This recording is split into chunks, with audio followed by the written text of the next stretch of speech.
मनुष्य की पूरी सभ्यता दो चीजों का दमन करती रही, एक यौन और दूसरी मृत्यु। काम पहला छोर है जीवन का, मृत्यु दूसरा छोर। दोनों को भुलाने की कोशिश चलती रही, जैसे कि दोनों न हो। और करीब करीब आदमी ऐसे ही जीता है जैसे जीवन में यौन और मृत्यु नहीं। इससे कुछ भेद नहीं पड़ता। यौन भी जीवन को घेरे रहता है, मृत्यु भी घेरे रहती है। फर्क इतना ही पड़ता है कि उन दोनों का उपयोग करके तुम परम सत्य को, जीवन की परम धारा को जानने में समर्थ हो सकते थे, उससे वंचित रह जाते। दोनों के दमन का कारण क्या है? और ऐसा एक सभ्यता ने नहीं किया, करीब करीब सभी सभ्यताओं, सभी समाजों, सभी सदियों में किया गया। समझने की थोड़ी कोशिश करें। यौन के साथ ही मृत्यु जुड़ी। इस पृथ्वी पर केवल वे ही मरते हैं जो यौन के द्वारा पैदा होते। पृथ्वी पर दो तरह का जीवन, एक तो जीवन है जो अयौनज, जो यौन से पैदा नहीं होता, जैसे अमीबा है, बहुत छोटा सा एक कोष्ठ का प्राणी। अमीबा बिना काम वासना के पैदा होता है, इसलिए अमीबा की कोई साधारण मृत्यु नहीं होती। अमीबा के जीवन का ढंग समझे। अमीबा सिर्फ भोजन करता जाता है, एक कोष्ठी है, कोई और इंद्रियां नहीं है, बस शरीर है। शरीर से ही वो भोजन को आत्मसात करता रहता है। एक सीमा आती है जब शरीर इतना बड़ा हो जाता है कि अमीबा को उस शरीर को खींचना मुश्किल हो जाता, असंभव हो जाता। तब अमीबा के बीच में दरार पड़ने लगती है और शरीर दो हिस्सों में बट जाता है। दो अमीबा हो जाते हैं एक की जगह। फिर दोनों भोजन में लग जाते हैं, और जब भी फिर भोजन इतना ज्यादा हो जाता है शरीर में कि अमीबा खींच नहीं सकता, तब फिर दो में विभाजित हो जाता। ऐसा अमीबा कभी मरता नहीं। उसके पैदा होने का ढंग यौन नहीं, वो बचा ही रहेगा जब तक कि मारा ही न जाए, नष्ट ही न किया जाए। और फिर भी तुम एक को नष्ट कर दो तो भी उसके आधे शरीरों के आधे हिस्से सदा बचे रहेंगे। और अमीबा की कोई उम्र नहीं है। वैज्ञानिक कहते हैं 1,00,000 साल, 2,00,000 साल, 10,00,000 साल, कितना ही अमीबा जी सकता है। मृत्यु स्वाभाविक नहीं। मार डालो तो मर जाएगा, लेकिन अपने आप मौत नहीं घटती, प्रकृति से मौत नहीं आती। मनुष्य यौनज, पशु पक्षी पौधे सब यौनज। इनकी एक सीमा है जीवन की, एक सीमा पर वे मरते। वैज्ञानिक कहते हैं यौन के साथ मृत्यु का प्रवेश होता है। यौन एक शक्ति देता है, यौन एक शक्ति है। सेक्स जीवन की ऊर्जा है। जब बच्चा पैदा होता है तो एक विशिष्ट शक्ति लेकर जन्मता है। वो शक्ति 70 साल में, 80 साल में, 50 साल में चुक जाएगी। जब वो चुक जाएगी तब बच्चे को मरना होगा। ये शक्ति जो बच्चा लेकर पैदा होता है, इसकी एक सीमा है। यौन के साथ मृत्यु जुड़ी। जो भी पैदा हुआ है वो मरेगा, और मरना कोई भी नहीं चाहता, मिटना कोई भी नहीं चाहता। मिटने की बात ही दुखद मालूम पड़ती। चाहे तुम्हारा जीवन कितना ही कष्टपूर्ण क्यों न हो, चाहे तुम्हारा जीवन सिवाय नर्क के कुछ और न हो, तो भी तुम मरना न चाहोगे। सड़क पर बैठा हुआ भिखारी है, हाथ पैर कटे हैं, कोढ़ है, शरीर के बचने की कोई उम्मीद नहीं, फिर भी बचने की आशा है। गल रहा है, नाली में पड़ा है, कीड़े की तरह जी रहा है, फिर भी मरना नहीं चाहता। मृत्यु के मुकाबले हम कैसा भी जीवन चुनने को राजी, कितना ही बुरा, कितना ही कष्टपूर्ण, लेकिन मृत्यु को चुनने को राजी नहीं। क्यों? क्योंकि जीवन कितना ही बुरा हो, आशा बनी रहती, कल ठीक हो जाए। आज नाली में हूं, कल महल, आज शरीर अस्वस्थ है, कल स्वस्थ होगा। जीवन में कल बना रहता है, आशा बनी रहती, भविष्य बना रहता है। मृत्यु के साथ कल समाप्त हुआ, भविष्य नष्ट हुआ, समय मिट गया, अब कोई उपाय नहीं।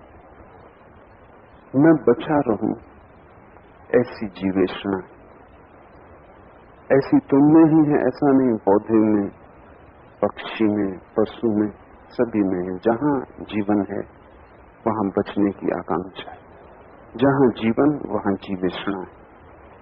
अगर जीवेषणा न हो तो तुम जी ही न सकोगे, सांस भी क्यों लोगे? जीवेषणा धक्के देती है और जिलाए रखती है, दौड़ते हो, कमाते हो, सब तरह के उपद्रव उठाते हो और न कुछ के लिए, परिणाम में कुछ हाथ नहीं आता। परिणाम करीब करीब ऐसा है कि मैंने सुना कि एक अदालत में एक आदमी को हत्या के जुर्म में पकड़ा गया, फांसी की उसे सजा हुई। घटना अमेरिका की है, जहां अब उन्होंने फांसी तो नहीं देते, बिजली की कुर्सी पर बिठाकर मृत्यु देते। मजिस्ट्रेट दयालु था,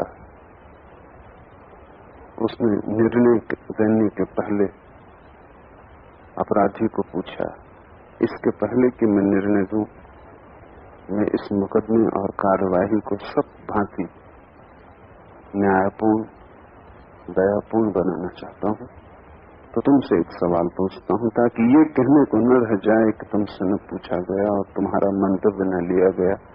मैं तुमसे पूछता हूं कि तुम एसी या डीसी कौन सी बिजली पसंद करोगे?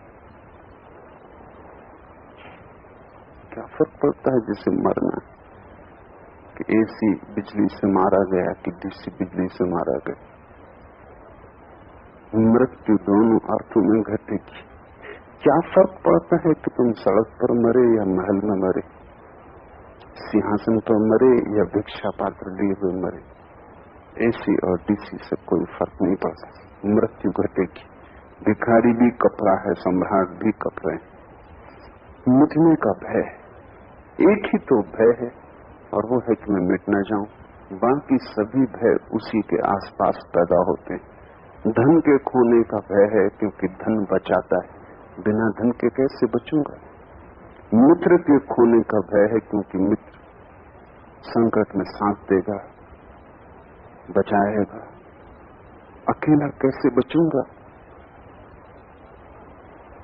सभी चीजों का जहां जहां तुम्हें भय है, वहां वहां जानना कि भय के पीछे मृत्यु छिपी। हर भय के पीछे मृत्यु का चेहरा है। आदमी इतना भयभीत है कि वो ये भूलना चाहता है कि मैं मरूंगा, इसलिए हम मरघट गांव के बाहर बनाते। मौत जिंदगी के बीच में है, मरघट गांव के बाहर। मौत बाजार में, मरघट बाहर। मौत हर घड़ी सामने है, मरघट को हमने छिपा रखा है, दूर वहां कोई नहीं जाता। जब मजबूरी में किसी मित्र को, परिजन को विदा करने जाते हैं, तब भी हम वहां से जल्दी भागना चाहते। वहां छाती कपती, वहां डर लगता है। रात को वहां से कोई निकलता नहीं, अकेले में वहां से कोई गुजरता नहीं। भूत प्रेत का डर नहीं है वो, मरघट को देख के अपनी मौत याद आती। वो प्रतीक है मृत्यु का कि सभी को यहीं आ जाना होगा। आज नहीं कल, देर अबेर मैं भी यहीं आऊंगा, मेरे परिजन मित्र मुझे यहाँ पहुंचा जाएंगे और जल्दी भागेंगे, यहां रुकना न चाहेंगे। जैसा मैंने किया वैसा ही वे भी करेंगे। मृत्यु को हम छिपाते, राह से लाश निकलती हो, मृत्यु यात्रा निकलती हो तो बच्चों को मां भीतर बुला लेती, द्वार बंद कर देती। मृत्यु का पता न चले। क्यों? जो है उसे छिपाने से क्या लाभ होगा, और जो है उसे तुम छिपा कैसे पाओ? कितना ही छिपाओ, कहीं न कहीं से मौत दिखाई ही पड़ेगी। तो फिर हमने छोटे इंतजाम के साथ बड़े इंतजाम भी किए। बड़े इंतजाम ये किए हैं कि हर डरने वाला मानता है कि आत्मा अमर, इसलिए नहीं कि उसे पता है,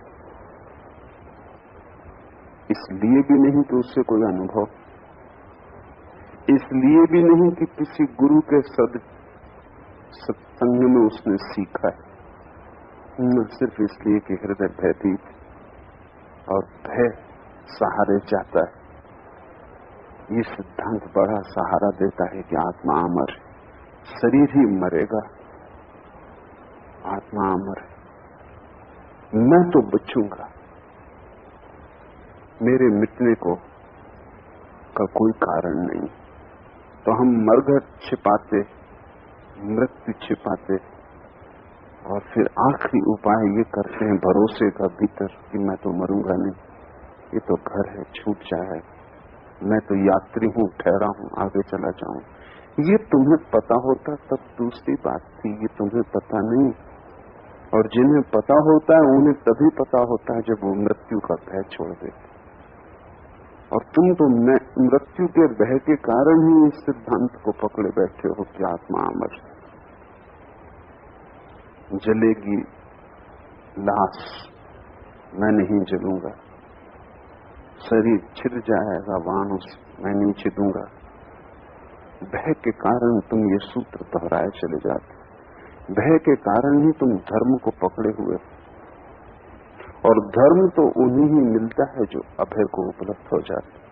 इसकी बड़ी कठिनाई दुनिया में दो तरह के धार्मिक, एक तो वह धार्मिक जो अभय के कारण धर्म को उपलब्ध हुआ है, जिसने अभय के कारण झांक कर देख लिया मृत्यु में और पाया कि अमृत छिपा है। और दूसरे भय के कारण घुटने टेके हुए मंदिर मस्जिदों में प्रार्थना करते हुए लोग, वे भी धार्मिक दिखाई पड़ते, लेकिन उनके घुटने भय के कारण झुके। वे परमात्मा से प्रार्थना कर रहे हैं हमें बचाना, उन्हें अभी पता ही नहीं है कि परमात्मा उनके भीतर ही छिपा है जिससे वे प्रार्थना कर रहे हैं। वो प्रार्थना करने वाले में ही छिपा है, उससे क्या प्रार्थना करनी? वो तुम ही हो जिसके सामने तुम घुटने टेक के झुके हो। घुटने टेकने से कुछ भी न होगा, भीतर मुड़ने से कुछ होगा। घुटने मोड़ने से कुछ न होगा, चेतना मोड़ने से कुछ होगा, हाथ जोड़ने से कुछ भी न होगा। भीतर बटे हुए प्राण को जोड़ना पड़ेगा। हाथ जोड़कर हम नमस्कार करते हैं, वो सिर्फ प्रतीक है।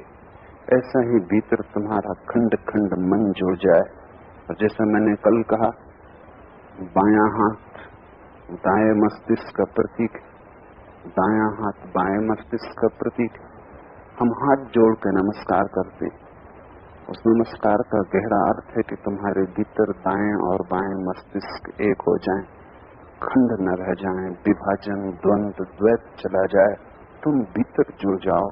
उस जोड़ को ही योग कहा है। योग का अर्थ परमात्मा से जुड़ जाना नहीं, योग का अर्थ अपने भीतर जुड़ जाना। जैसे ही तुम जुड़े तुम परमात्मा हो गए। एक तो अभय से व्यक्ति उपलब्ध होगा ज्ञान को कि आत्मा अमर है, और एक भयभीत आदमी भय के कारण इस सिद्धांत को पकड़ लेता है। ये सिद्धांत सुरक्षा देता है, आश्वासन देता है, सांत्वना देता है, डर को कम करता है। मृत्यु के भय के कारण हमने मृत्यु को छिपाया, मृत्यु के भय के कारण हमने मृत्यु को टाला। बीच में पर्दे खड़े किए। और जब हमने मृत्यु को छिपाया तभी हमें समझ में आ गया कि यौन को भी छिपाना पड़ेगा, क्योंकि वो दोनों एक ही चीज के दो छोर हैं। इसलिए सारी दुनिया में सेक्स सप्रेशन, काम वासना का दमन शुरू हुआ, क्योंकि ये बात बहुत सीधा साफ तर्क है। अगर डंडे का एक छोर तुम्हें पता है तो दूसरे छोर पर जाने का मन होगा, तुम चाहोगे कि दूसरे छोर का भी पता लगा लो। अगर डंडे का एक छोर भूलना है तो दोनों ही छोर भूल जाना उचित।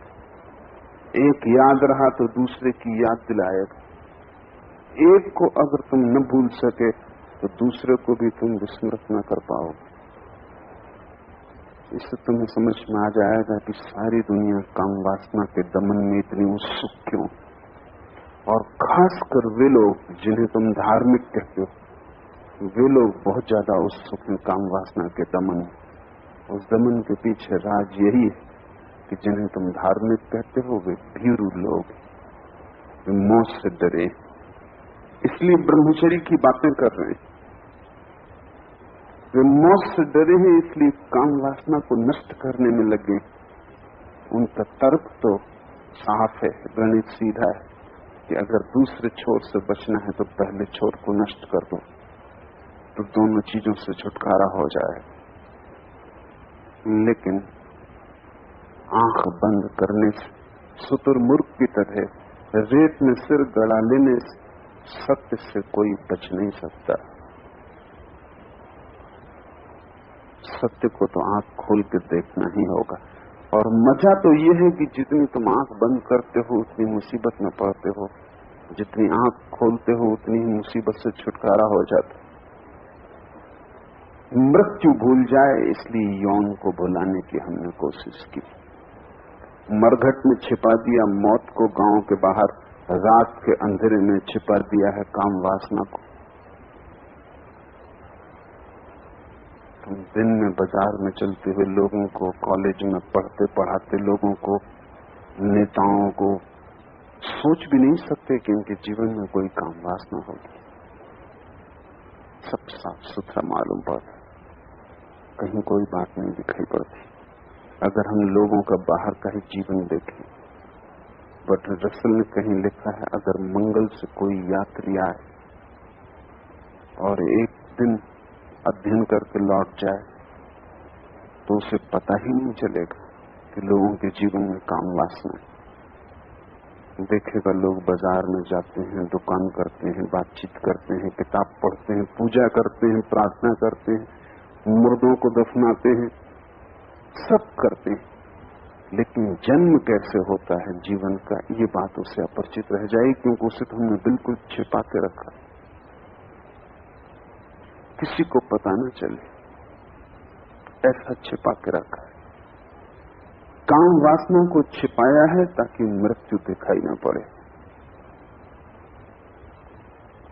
और एक को भी तुमने उघाड़ा तो दूसरा उघड़ाता है। ये घटना इस सदी में घटी। सिगमंड फ्रायड ने काम वासना को उघाड़ना शुरू किया, क्योंकि उसे लगा मनुष्य की बीमारियों का 90% कारण काम वासना का दमन। क्योंकि उसने देखा पागलखानों में बैठे हुए लोगों को, उनमें 90% लोग काम वासना के ही रोग से ग्रसित और पीड़ित। और उसने अध्ययन किया उन 10% लोगों का भी जो काम वासना से ग्रसित नहीं दिखाई पड़ते, ऊपर से बहुत गहरी खोजबीन करने पर कहीं गहरे अचेतन में रोग उनका भी वही। सारी विक्षिप्तता काम ऊर्जा के गलत मार्गों पर चले जाने से पैदा होती। फ्रायड से लोग बहुत नाराज हुए। शायद मनुष्य जाति के इतिहास में इतनी नाराजगी कभी किसी आदमी के प्रति नहीं रही जितनी फ्रायड के प्रति रही। जीसस को लोगों ने सूली चढ़ाई, लेकिन फिर भी वे इतने नाराज न थे। सुकरात को जहर दिया, फिर भी इतने नाराज न थे। फ्रायड से लोग जितने नाराज रहे, उतना आज तक मनुष्य के इतिहास में किसी आदमी से नाराज नहीं रहे, क्योंकि इसने बड़ा गहरा घाव छू दिया। इसने काम वासना को उघाड़ के रख दिया। सारी दुनिया में विरोध हुआ फ्रायड का, लेकिन तथ्यों का विरोध करने से तथ्य मारे नहीं जा सकते। जितना विरोध हुआ उतने ही तथ्य सिद्ध हुए, जितना विरोध हुआ उतना ही पता चला कि वो ठीक है। और ये भी पता चला कि तुम्हारे विरोध में जो जोश खरोश था वो इसीलिए था कि उसने तुम्हारा घाव छू दिया था। तुम छिपाना चाहते थे, उसने उखाड़ दिया था।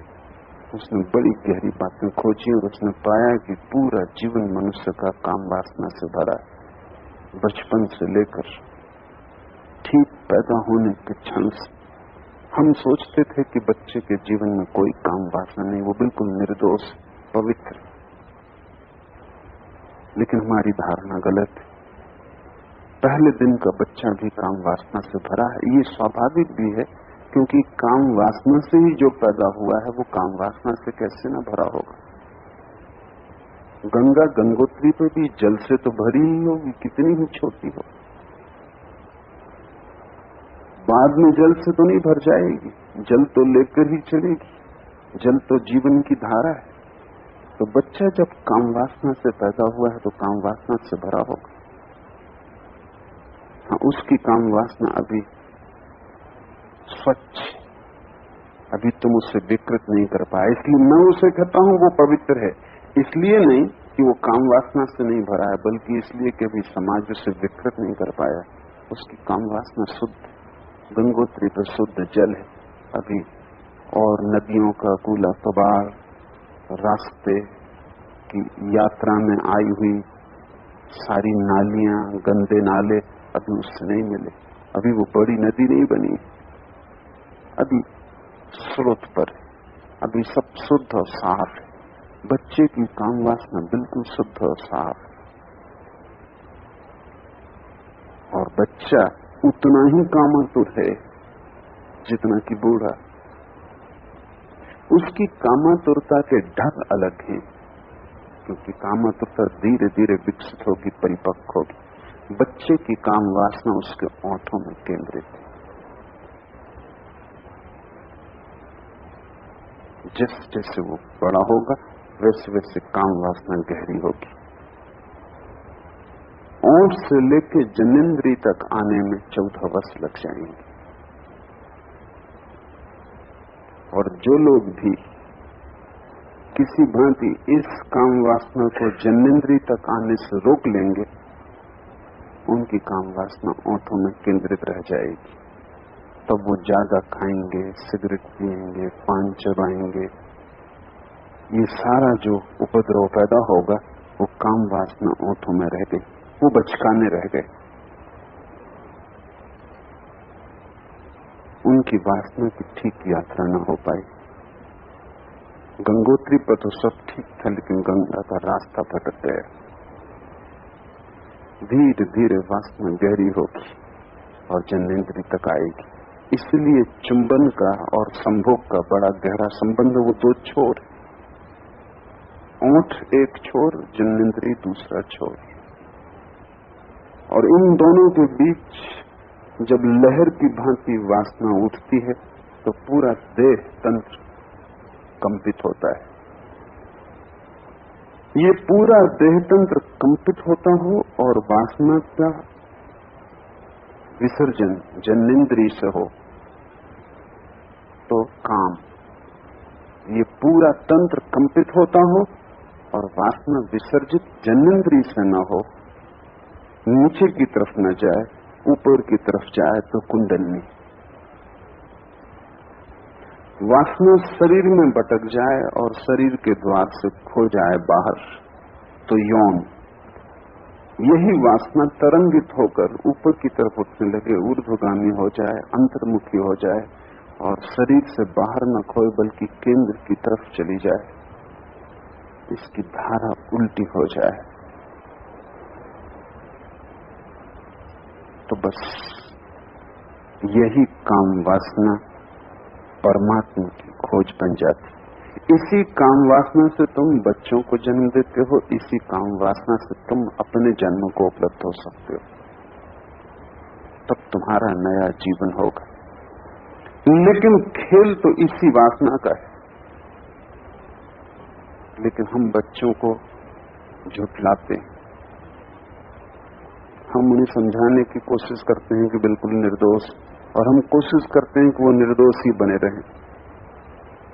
इस निर्दोष बनाने की चेष्टा में झूठ का जन्म होता है। फ्रायड ने जब ये झूठ तोड़ा तो उसका बड़ा विरोध हुआ, लगा कि ये आदमी कोई राक्षसी, शैतान का अवतार, तो सारे धर्म नष्ट कर देगा। शुद्ध पवित्र बच्चों तक में ये वासना बता रहा है। और फ्रायड ने कहा कि न बच्चे में, सभी में, मां में भी बेटे के प्रति वासना है, और जो मां सच में ही विकृत नहीं हुई है, जब बच्चा उसके स्तन से दूध पिएगा तो वैसा ही आनंद पाएगी जैसा संभोग में पाती। अगर मां का शरीर तंत्र खराब नहीं किया गया है समझा के, बुझा के, दमन से, तो बच्चा जब दूध पिएगा तब उसके शरीर में वैसी ही तरंगें उठेंगी, वैसे ही आनंद की लहरें आएंगी जैसा संभोग में आती। और इसी से कभी कभी मां घबराती थी और मां बेचैन होती, वो बच्चे को दूर भी करती स्तन से। और ईसाइयत ने तो करीब करीब बच्चों को स्तन से दूर कर दिया है, क्योंकि ईसाइयत काम वासना के भयंकर विरोध में। जब फ्रायड ने ये सारे तथ्य उघाड़े तो बड़ी कठिनाई हुई, लेकिन फ्रायड को भी पता नहीं था कि वो कैसी यात्रा पर निकल गया है। जो खोज है वो कहां ले जाएगी। वो खोज मरने के पहले फ्रायड को मृत्यु पे ले गई। यौन से तो उसने शुरू किया, उसको उसने इरोस कहा है। जो काम वासना की शक्ति है उसको उसने इरोस कहा है, काम ऊर्जा, काम की गहरी वृत्ति। मरने के पहले उसे धीरे धीरे ख्याल में आने लगा कि एक और वृत्ति है मनुष्य में, वो मृत्यु द्वंद है, इरोस और मृत्यु वासना। वो ज्यादा दिन जिंदा नहीं रहा, इसलिए दूसरी काम वासना के प्रति सचेत होगा। वो आज नहीं कल मृत्यु के प्रति भी सचेत हो जाए। और इससे विपरीत घटा मनुष्य जाति के इतिहास में। मृत्यु के भय के कारण हमने मृत्यु को तो छिपा ही, यौन को भी छिपा डाला। और जीवन में तथ्यों को छिपाने से कभी कोई सत्य तक नहीं पहुंचता। वे तथ्य चाहे कितने ही कुरूप हों, कितने ही भयंकर हों, वो मन को कितने ही कपाते हों, भूकंप लाते हों, तूफान लाते हों, उनका सामना करना ही होगा। उनके प्रत्यक्ष से ही तुम सबल होगे, अभय को उपलब्ध होगे। दुनिया के धर्मों ने दोनों का उपयोग किया, वास्तविक धर्मों ने, क्योंकि एक तो धर्म है जो बाजार में चलता है, मंदिर, मस्जिद, गुरुद्वारा वाला धर्म। एक धर्म है जो नानक, कबीर, बुद्ध, महावीर, उनके साथ ही समाप्त हो जाता है। एक तो धर्म है जो तुमने अपने हिसाब से अपने योग बना रखा है, जो सांत्वना से ज्यादा नहीं। और एक धर्म है खोज, जहां प्राण दांव पर लगाने पड़ते हैं। उस धर्म की मैं बात कर रहा हूं जहां प्राण दांव पर लगाने पड़ते हैं। उस धर्म में दो तरह के धर्म हैं। एक तो तांत्रिक, जो काम वासना के तथ्य से खोज शुरू करेगा, क्योंकि जब जीवन के सत्य को जानना है तो जीवन जहां से उद्गमित होता है उसके सत्य को जानना होगा। अगर एक वैज्ञानिक को पदार्थ के सत्य को जानना है तो वो विश्लेषण करता है और पदार्थ के अंतिम परमाणु को पकड़ता है, क्योंकि वहीं से पता चलेगा। जिस चीज को भी खोजना हो उसकी अंतर्धारा में प्रवेश करना जरूरी। तो एक तरह का धर्म है जो तंत्र से शुरू होता है, ताकि जीवन की आखिरी बुनियाद को पकड़ लिया जाए, वहीं से हम परमात्मा का द्वार खोज सकेंगे। दूसरा धर्म दूसरी यात्रा कर सकता है, वो है मृत्यु की खोज से। तो या तो काम वासना की गहरी खोज करो या मृत्यु की गहरी खोज करो। दो ही द्वार हैं, या तो जन्म या मृत्यु, ये दोनों द्वार हैं परमात्मा में प्रवेश के, और दोनों से तुम डरे हुए हो, इसलिए तुम कहीं भी नहीं पहुंच पाते। तुम मध्य को पकड़े हो और दोनों छोर से डरे हुए हो। ये सूफी कथा, ये सूफी जो कथा है, ये मृत्यु के स्मरण की विधि के संबंध में। सूफी मृत्यु के छोर से सत्य की खोज किए, जैसे तंत्र काम वासना के छोर से सत्य की खोज किया, ऐसा सूफी मृत्यु के छोर से सत्य की खोज की। या तो वहां से शुरू करो जहां से जीवन आविर्भूत होता है, या वहां से शुरू करो जहां जीवन विलीन होता है।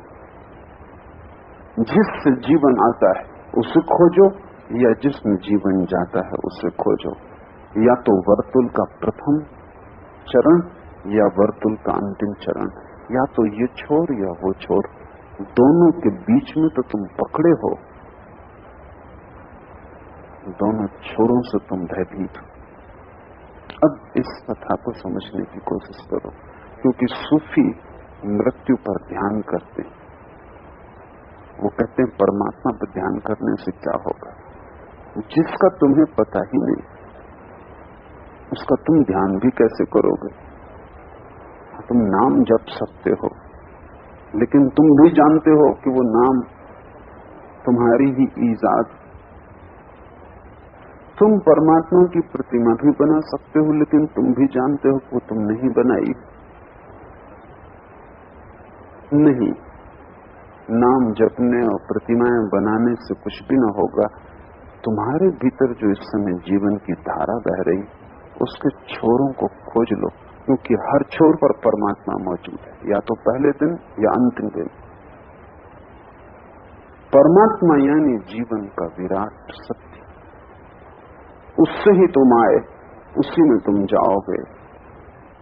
छोर पर पकड़ने की कोशिश करो। एक दरवेश समुद्र यात्रा पर था। दरवेश सूफी फकीर को कहते हैं। ये बड़ा सम्मानित शब्द है। इसका अर्थ है जो परमात्मा के लिए भिखारी हो गए, फकीर, जिसकी आकांक्षा सिवाय परमात्मा के और कुछ भी नहीं मांगती, जिसका भिक्षा पात्र कुछ और स्वीकार नहीं करता सिवाय परमात्मा को, जिसके जीवन में एक ही धुन सतत बज रही, एक तारे की भांति जिसका एक ही तार, एक ही आवाज देता रहता है परमात्मा की, जो न धन चाहता है न पद चाहता है, जो न यश चाहता है न प्रतिष्ठा चाहता है, न जो सम्मान चाहता है, न जो जीवन चाहता है, जो एक ही चीज चाहता है कि उसको पालूं जिससे मैं आया हूं और जिसमें मैं चला जाऊंगा। जो परम सत्य का भिखारी। दरवेश का अर्थ है जिसके भिक्षा पात्र में परमात्मा से कम कुछ स्वीकार न होगा, वो उसी को मांगने निकला है। जिसने अपनी सारी आकांक्षाओं को जोड़कर एक ही अभीप्सा बना ली। तुम्हारी आकांक्षाएं अनंत, छोटे छोटे कणों की भांति, तिनकों की भांति हैं। दरवेश की एक ही आकांक्षा, उसने सभी आकांक्षाओं के तिनकों को जोड़ के एक रस्सी बना ली। उस रस्सी का नाम अभीप्सा है। उसकी बस एक ही अभीप्सा है कि जो है उसे जान लो, सत्य को जान लो। वो सत्य का भिखारी। एक दरवेश समुद्र यात्रा पर था। परिपाटी के अनुसार सभी यात्री एक एक करके उसके पास गए और नेक सलाह मांगी। परिपाटी के अनुसार तुम गुरुओं के पास जाते हो, परिपाटी के अनुसार तुम साधु के चरणों में झुकते हो, परिपाटी के अनुसार तुम सन्यासी से पूछते हो नेक सलाह, कुछ सदुपदेश। पर परिपाटी के अनुसार ये तुम्हारी अपनी आकांक्षा नहीं। ऐसा सभी लोग करते रहे, करना औपचारिक नियम है, इसलिए तुम करते हो। मंदिर तुम जाते हो, मस्जिद जाते हो, परिपाटी के अनुसार। ये तुम्हारी अपनी निजी प्रेरणा नहीं, ये भी उधार। वैश्या के घर तुम जाते हो तब तुम परिपाटी के अनुसार नहीं जाते, तब तो पूरी परंपरा विपरीत, परिपाटी विरोध कर रही, सभी खिलाफ, तुम अपनी निजी अभिप्सा से जाते हो। लेकिन जब तुम मंदिर जाते हो तब तुम परिपाटी के अनुसार जाते हो, तब तुम परंपरा के कारण जाते हो। और ध्यान रहे तुम वहीं पहुंचोगे जहां तुम अपने कारण जाते हो। दूसरों के कारण तुम जहां जाते हो वो जाना ही झूठ है। इस झूठ से अपने को बचाना। इसलिए तो कितनी बार तुम मंदिर गए और कभी मंदिर नहीं पहुंचे, कितनी बार साधुओं के चरणों में झुके और कभी नहीं झुके। तुम्हारा अहंकार खड़ा ही रहा, वो झुकना एक झूठ था। कितनी बार तुमने शास्त्र पढ़ा, एक शब्द तुम्हारे भीतर न गया। जिसकी प्यास ही न हो उससे तुम पियोगे कैसे? और जब भूख ही न लगी हो तो तुम भोजन कैसे करोगे? और पचाना तो असंभव। और बिना भूख अगर तुमने भोजन भी कर लिया तो वमन होगा, उससे कुछ लाभ न होगा, हानि होगी। उससे तुम्हारा खून नहीं बनेगा, तुम परिपुष्ट न होगे, उससे तुम्हारा बोझ बढ़ सकता है, लेकिन तुम्हारी मुक्ति उससे करीब न आएगी। परिपाटी के अनुसार सभी आखिरी एक एक करके दरवेश के पास गए और नेक सलाह मांगी। मुसलमान मुल्कों में जहां भी दरवेश आ जाए तो लोग झुक कर उससे सलाह मांगते कि कुछ हम अज्ञानियों को दे दो। इस बात को ठीक से समझ लेना कि ये अगर तुम अपने कारण मांगते हो तो तुम्हें मिलेगा, अगर तुम ये सिर्फ परंपरा के कारण मांगते हो तो तुम्हें नहीं मिलेगा।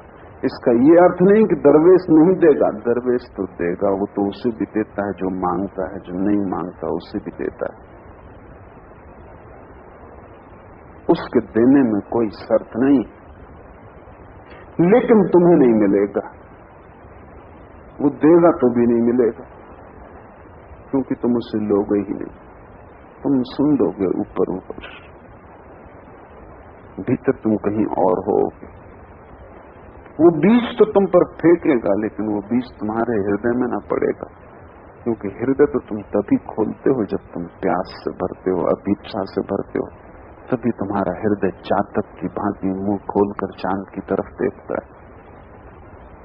जब तुम चातक की भांति किसी सद्गुरु के पास होते हो तो ही उसकी वर्षा की बूंदी तुम्हारे भीतर जाएगी और मोती बनेगी। अन्यथा वो देता रहेगा और तुम्हें नहीं मिलेगा। उसके देने के कारण कभी कभी तुम्हें ये भ्रांति भी होगी कि तुम्हें मिल गया। गुरु के देने से शिष्य को नहीं मिलता, शिष्य के लेने से मिलता है। इसलिए गुरु के पास रह के बहुत बार ये मन में भ्रम पैदा हो जाता है कि काफी मिल रहा, क्योंकि वो तुम्हें देता हुआ दिखाई पड़ता है। लेकिन तुम ऐसे पात्र हो जिसमें पैंदी नहीं, वो ढालता जाता है और तुम्हारे भीतर सब बहता चला जाता है। वो पैंदी तो तभी होती, तुम संभालते हो उसे तभी हो जब तुम समझते हो ये हीरा है, इसे बचाना है, ये मेरे से भी ज्यादा कीमती। तब तुम उसे छाती के अंतरस्तम में छिपा लेते हो, तब वो बीज बनता है, उस बीज से तुम रूपांतरित होते हो।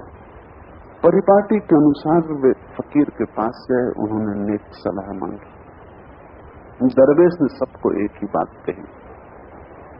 सभी सद्गुरु एक ही बात सभी को कहते हैं, दूसरी बात कहने को नहीं। सत्य बहुत तो नहीं, तो तुम चाहे महावीर के पास जाओ नेक सलाह मांगो, चाहे बुद्ध के पास, चाहे जरथुस्त्र के पास, चाहे कृष्ण के पास, चाहे मोहम्मद के पास, बात तो एक ही। भाषा अलग होगी, प्रतीक अलग होंगे, ढंग अलग होंगे, कहने की व्यवस्था अलग होगी, लेकिन बात तो एक ही कहने जैसा है।